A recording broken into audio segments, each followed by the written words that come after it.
Hello, everyone, and welcome back into the GSMC Dead Ball Sports Podcast. And for our final segment of the day, we're switching across the pond to talk some European football. Specifically, my favorite team's master plan to sign German wonderkid Florian Wirtz from our closest rivals, Bayer Leverkusen. It should be a saga that transcends German football, really a signing that could be a marquee one, not just for the Bundesliga, not just for Bayern Munich and Bayer Leverkusen, but for the future of German football and how it will look, specifically after 2026, because that is part of Bayern's plan. Without further ado, let's jump right into the logistics of this entire situation and the special player that is Florian Wirtz. So let's talk about Florian Wirtz as a player and how he could fit in terms of this lineup for Bayern in the future.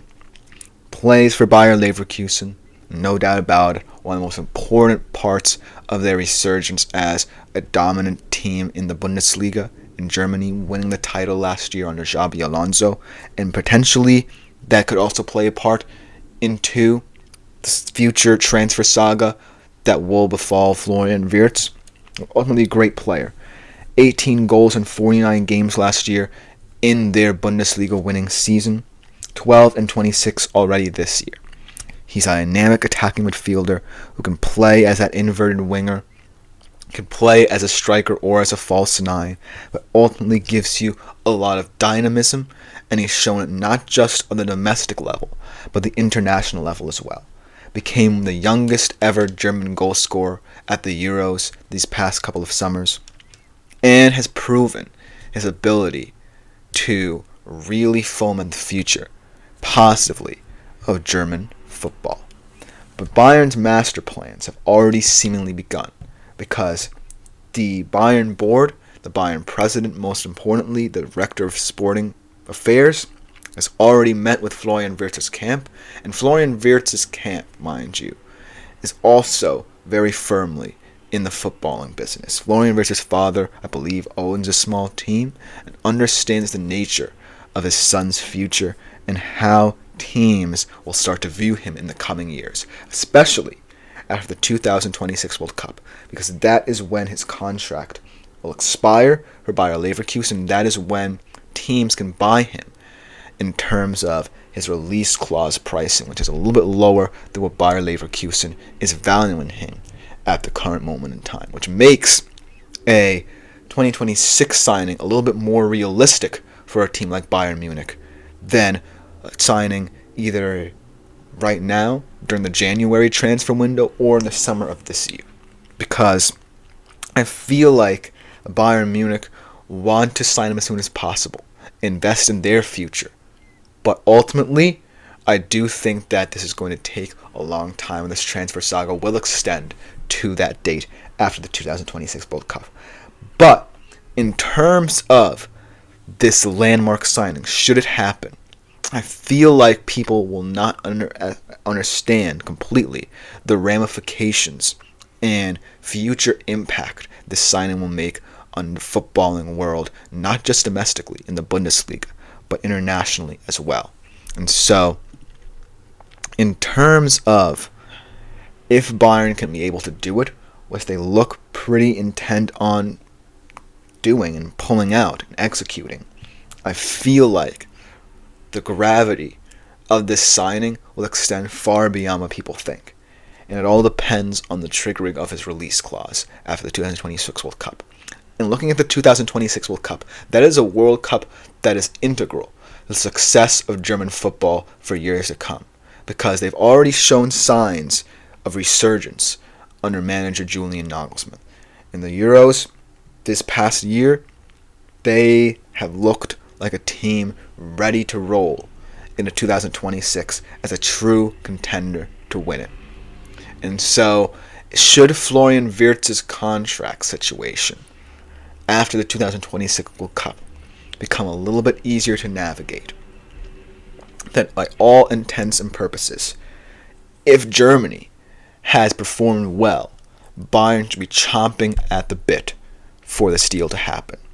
And so that's why I feel like a lot of people don't understand why this signing could have so much gravitas in terms of how it could play out for the future of this, of not just Bayern football, but German football as a whole.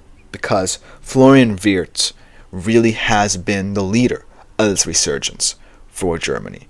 Really proven in every single game he has played for the German international team why his dynamism could be vital to the success of Germany over the next couple of years, over the next couple of World Cup cycles. Because a player of his magnitude doesn't come around for a German nation seemingly that wanted to play more possession-based football, never really had a dynamic playmaker that altered the perception of German prototypical midfielders. Because German midfielders really were more box-to-box, possession-based midfielders until a guy like Florian Wirtz came along and ultimately changed the game for the way they were perceived.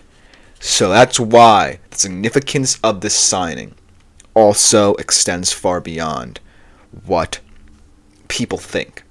But another reason why this signing extends far beyond what people think, because Florian Wirtz is not the only one of his kind. Should he join Bayern Munich and sign for them for the next decade or so, he will be playing alongside another player with the same skill set, the same mindset, and also, most importantly, a German citizen, Jamal Musiala. And that is the ultimate danger for not just domestic football, not just for Bayern Munich's dominance over the next couple of years, but German football as well. If Jamal Musiala and Florian Wirtz play at the club level and the international level together, there's no stopping this duo. This duo could control world football for the next decade or so.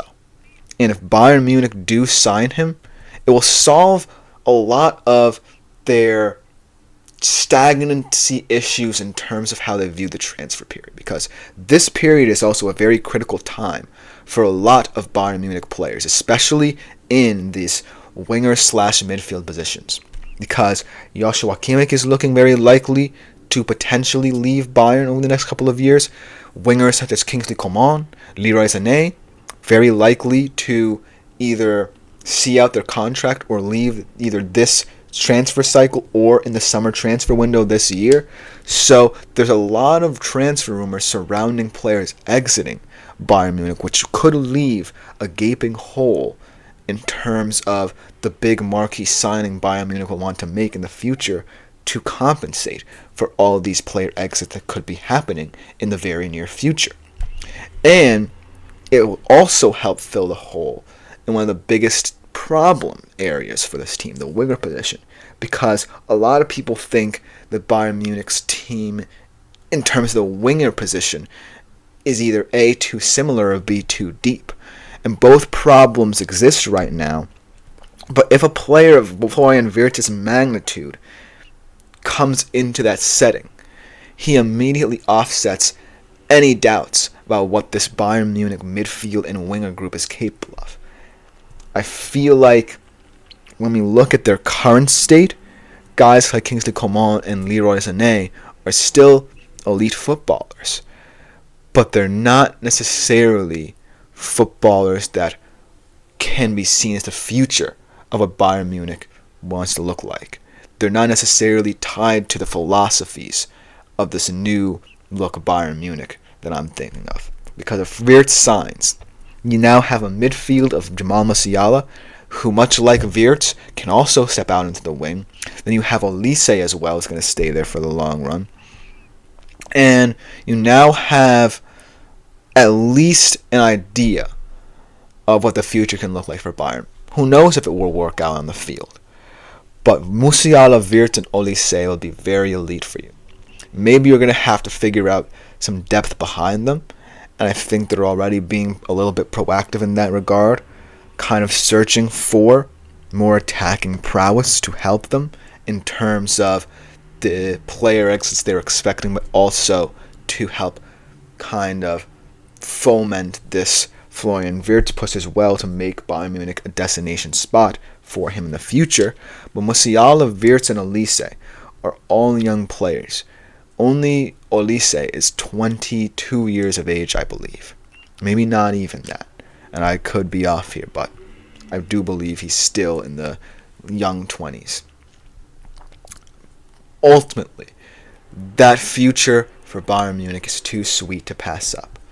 So, if you are Max Eberl, Christoph Freund, Jan Christian Jason, Uli Hoeneß, you should be continuously talking to the Florian Wirtz camp to get this over the line, because you would set yourselves up very well in the middle of the field with Musiala and Wirtz, who, might I add, Musiala's side of things, still himself trying to tie down a long-term contract with Bayern. But I do feel like it's going to be worth it to see this pay off. And then Olise as well on the wings, and maybe a young striker in the future, because I don't necessarily think Harry Kane will be the answer for much longer. Say a Jonathan David up top, or someone of that magnitude, someone who we might not even have heard of yet. Maybe Matisse Tell comes back into the mix as a youngster. You have a lot of young wingers as well. Ardian Ibrahimovic could potentially see himself in the squad. But ultimately, the success of Bayern Munich and German football would be secure if both Musiala and Wirtz play at both the domestic and international levels together. And in terms of German football, that should really be appealing, because Julian Nagelsmann will now have an even bigger blueprint to view both of these players in tandem through the eyes of Vincent Kompany, should he remain the Bayern Munich manager till that time, and how he plays both of these players. So it's going to be a very dynamic transfer saga between Bayern, Florian Wirtz, and any other suitors. And if Bayern wins, then Germany could win as well. So this saga is a little bit bigger than any other I could have think of in the past 5 years myself. So always stay tuned for potential marquee signing that could shift the perception of world football forever.